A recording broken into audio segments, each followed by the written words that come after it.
오늘은 흔들리지 않는 브랜딩을 위해 꼭 생각해봐야 하는 것에 대해 이야기하도록 하겠습니다. 저는 지난 20년 동안 광고물을 기획하고 만드는 일을 하고 있습니다. 그중 POP 광고물 대량 생산 매니지먼트 했던 일이 가장 기억에 남는데요. POP? 손글씨인가? 라면서 궁금해하실지도 모르네요. POP는 Point of Purchase의 줄임말입니다. 구매 시점 광고라고도 하는데요. 쉽게 표현하자면 고객이 가게에서 상품을 보고 이거 살까? 라면서 고민하는 순간에 예! 사세요! 해서 살살 꼬시는 용도의 광고를 뜻합니다. 진열대나 계산대에 보면 이런저런 광고물이 많죠. 대형마트 같은 경우엔 작은 디스플레이에 영상 광고가 나오기도 하잖아요. 그런 게 POP입니다. 저는 LG전자 중에서도 새로 출시된 휴대폰이랑 스마트폰 POP 제작을 주로 담당했었습니다. 혹시 오해하실까봐 미리 말씀드리는데 저는 기획사에게 일을 받아 만드는 하청 제작 업무를 맡았었습니다. 개인적으로 LG전자가 휴대폰 시장을 놓아서 아쉬울 따름입니다. 하지만 어쩔 수 없었겠죠. 시장 침투를 못했으니까요. 그래도 정말 노력을 오랫동안 많이 한 사실입니다. 여튼 이런 경험을 통해 저도 모르는 사이에 새로운 생각 씨앗이 머릿속에 심어졌던 것 같습니다. 아무래도 대기업 브랜드의 제품 관련 업무를 하다 보니까 저 자신을 광고물 만드는 사람이 아니라 브랜드 가치를 전달하는 광고물을 만드는 사람으로 인식하게 되더라고요. 내 제품을 만드는 건 아니었지만 단순한 하청 업무를 한다고 치부하기보다는 확실히 자부심이 생겼던 거죠. 제가 평소에도 자꾸 성공한 브랜드 업체 사례에 끌리게 되는 이유가 여기에 있었던 것 같습니다. 그렇게 생각 씨앗이 움트고 자라고 자라서 지금은 소상공 자영업자로서 오랫동안 생존하기 위해서는 비즈니스 퍼스널 브랜딩이 필요하다는 생각까지 하게 되었습니다. 간판다는 날이라는 브랜드에 오롯이 반영하고 있는 거죠. 안녕하세요.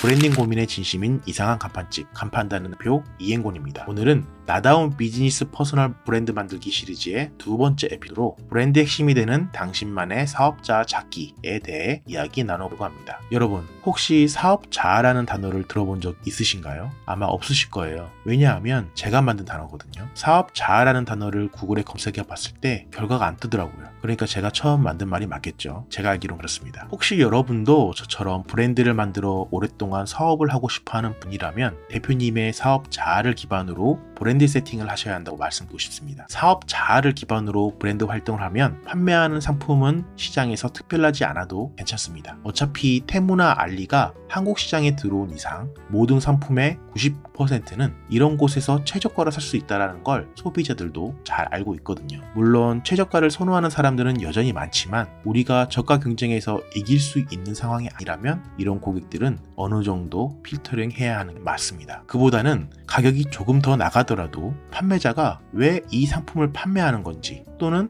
이 상품을 판매함으로써 어떤 가치를 전달하고 싶은지를 이해할 수 있는 고객들에게 판매하는 게 더 낫다라는 거죠. 여기서 가격 외에 의미라는 가치를 담아낼 수 있게 하는 핵심이 사업자라고 생각합니다. 확실한 사업자를 찾을 수 있다면 여러분의 브랜드는 더 이상 평범한 가게가 아니게 될 겁니다. 다른 데보다는 비싸지만 여기서 사길 잘했어요 라고 말하는 고객이 생기게 됩니다. 저희 간판다는 날도 스마트 스토어를 이용해 주시는 분들이 이런 말씀을 꽤 자주 해주시기도 하고요. 그렇다면 사업자를 찾아서 브랜드에 적용하는 게 왜 중요할까요? 저는 세 가지 이유로 싶은데요. 첫 번째는 브랜드의 차별화가 생긴다. 두 번째는 브랜드의 진정성이 생긴다. 마지막으로 세 번째는 브랜드의 일관성이 생긴다입니다. 게다가 제일 중요한 건 이 세 가지가 생기는데 별 힘이 들지 않는다는 게 최고의 장점이기도 합니다. 있는 그대로 행동하고 말하고 표현하는데 힘들 일이 있을까요? 오히려 내가 아닌 가상의 정체성으로 브랜드 세팅을 했을 때 이걸 지켜나가는 게 훨씬 힘든 일이 아닐까 생각합니다. 그럼 사업자를 찾아서 브랜드에 적용하는 게 중요한 세 가지 이유 중 첫 번째인 차별화에 대해서 자세히 알아보도록 하겠습니다. 사업자를 브랜드에 녹인다는 것은 여러분, 즉 대표님만의 정체성을 브랜드에 반영한다는 이야기입니다. 사업가가 곧 브랜드가 되는 개념이죠. 저는 이걸 정말 중요하게 생각하는 사람이거든요. 그래서 제가 지난 영상부터 나다운 비즈니스 퍼스널 브랜드 만들기라는 시리즈를 올리고 있는 이유이기도 합니다. 이건 경쟁사와 여러분 브랜드를 구분짓는 핵심 요소가 됩니다. 왜냐하면 시장에는 비슷한 제품이나 서비스를 제공하는 업체가 많지만 여러분의 사업자는 유일무이하기 때문입니다. 사업자를 찾기 위해서는 여러분의 가치관, 열정, 전문성 등에 대해 때 깊이 있게 그리고 구체적으로 생각해 보시는 걸 추천드립니다. 아마 여러 가지 요소가 섞여 있을 수도 있고 한두 개의 요소만 있을 수도 있습니다. 어떤 경우에도 창업가의 가치관을 대표하는 속성만 남겨보셔야 합니다. 예를 들어 저희 간판다는 날도 제 사업자를 기반으로 리브랜딩해서 활동을 이어오고 있는데요. 제 인생을 관통하는 키워드는 정직과 지속 가능성이었습니다. 그래서 간판다는 날은 지속 가능한 정직함을 모토로 가치를 만들어내려고 노력하는 중입니다. 아직은 만족할 만한 수준은 아니지만 이 지속 가능한 정직함이란 모토가 저희를 다른 간판업체와 차별화하게 되는 요소가 된 건 사실입니다. 광고물 제작에 관해 유튜브 영상을 만드는 곳은 있어도 소상공 브랜딩에 관련해 잡고 만드는 간판 광고물 제작 업체는 없었거든요. 아마 평소에도 자기 탐색을 꾸준히 해오셨던 분은 단번에 자기의 사업 자아를 파악할 수 있었을 겁니다. 하지만 그렇지 않은 분들이 훨씬 많겠죠. 제가 팁을 하나 드리자면요. 저는 스트렝스 파인더 2.0이라는 강점 테스트를 해보고 도움을 많이 받았습니다.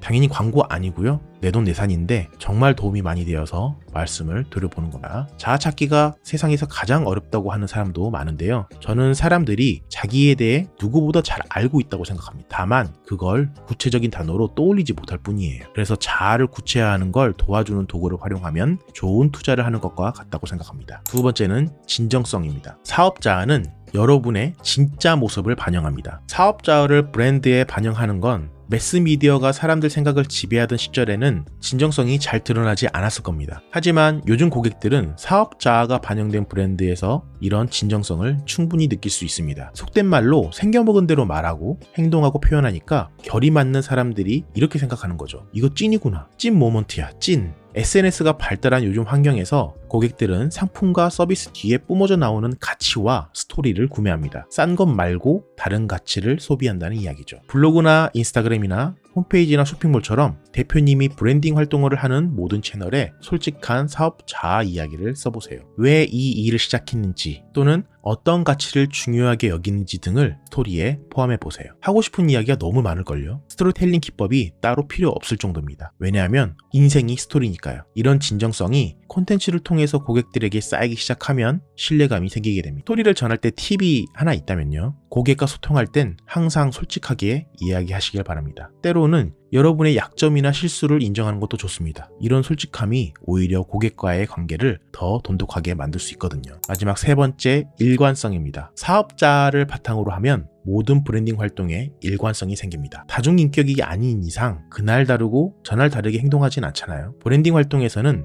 일관됨, 꾸준함이 가장 중요한 요소인데요. 일관되게 꾸준히 행동을 해온 사람에게는 신뢰가 생기잖아요. 그리고 그 흔적들이 블로그나 인스타그램이나 유튜브 등 콘텐츠 활동을 통해서 증명이 되게 되고요. 괜히 학교에서 개근생을 줬던 게 아니죠. 일관된 행동과 메시지는 고객 혼란을 줄이고 브랜드를 강하게 인식할 수 있도록 도와줍니다. 사업 자아를 정의한 후에 이를 바탕으로 브랜드 핵심을 세팅해보세요. 로고와 슬로건은 물론이고 매장 인테리어, 고객 서비스 등 모든 면에서 사업 자아를 녹여내는 것. 그렇게 하면 일관된 메시지가 저절로 고객들에게 전달될 겁니다. 사업 자아를 찾아보는 게 왜 중요한지 충분히 이해하셨을 것 같은데요. 구체적으로 따라할 수 있는 간단한 방법을 말씀드리고 영상을 끝내도록 하겠습니다. 정말 쉬운 방법이니까 딱 한 번만 해보세요. 정말 딱 한 번만 해봐도 느낌이 달라질 겁니다. 첫 번째는 여러분이 사업을 하는 이유를 3가지 적어보세요. 저희 간판다는 날을 예시로 들어드리자면요.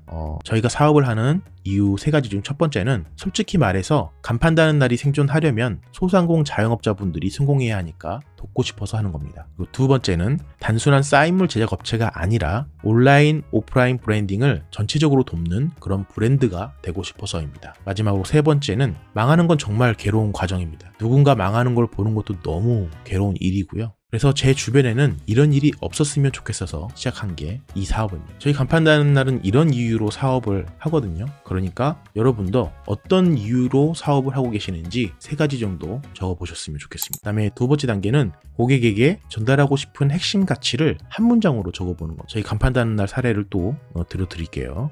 저희 같은 경우에는 정직함을 바탕으로 소상공 자영업 대표님들의 브랜드 가치를 온 오프라인에서 전달할 수 있도록 돕겠습니다. 이게 저희 고객들에게 간판다는 날이 전달하고 싶은 핵심 가치를 담은 한 문장입니다. 마지막 단계입니다. 지금까지 첫 번째 단계는 여러분들이 사업을 하는 이유를 3가지 정도 적어보셨죠. 그리고 두 번째 단계에서는 고객에게 전달하고 싶은 싶은 핵심 가치를 한 문장으로 적어보셨어요. 마지막 세 번째 단계는 이를 바탕으로 여러분의 사업 자아를 한 문장으로 정리해 보시는 겁니다. 저희 간판다는 날은 저라는 사람의 사업자를 기반으로 지금 브랜딩을 해 가고 있거든요. 그래서 저의 사업 자아는 이겁니다. 나는 정직함을 기반으로 소상공인의 지속 가능한 성공을 돕는 비즈니스 퍼스널 브랜딩 파트너입니다. 이게 저의 사업 자아입니다. 이렇게 오늘은 사업 자아의 중요성에 대해 제 생각을 공유드렸습니다. 사업 자아는 브랜드 핵심이며 브랜드에게 차별화, 진정성, 그리고 일관성을 만들어줍니다. 단순히 무엇을 파는지가 아니라 왜 그것을 파는지, 그리고 어떤 가치를 전달하고 싶은지를 담고 있죠. 여러분의 사업 자아에 대해 생각해 보세요. 제가 시리즈로 여러분들에게 전달하고 싶어하는 비즈니스 퍼스널 브랜딩의 첫걸음이거든요. 계속 반복해서 강조하지만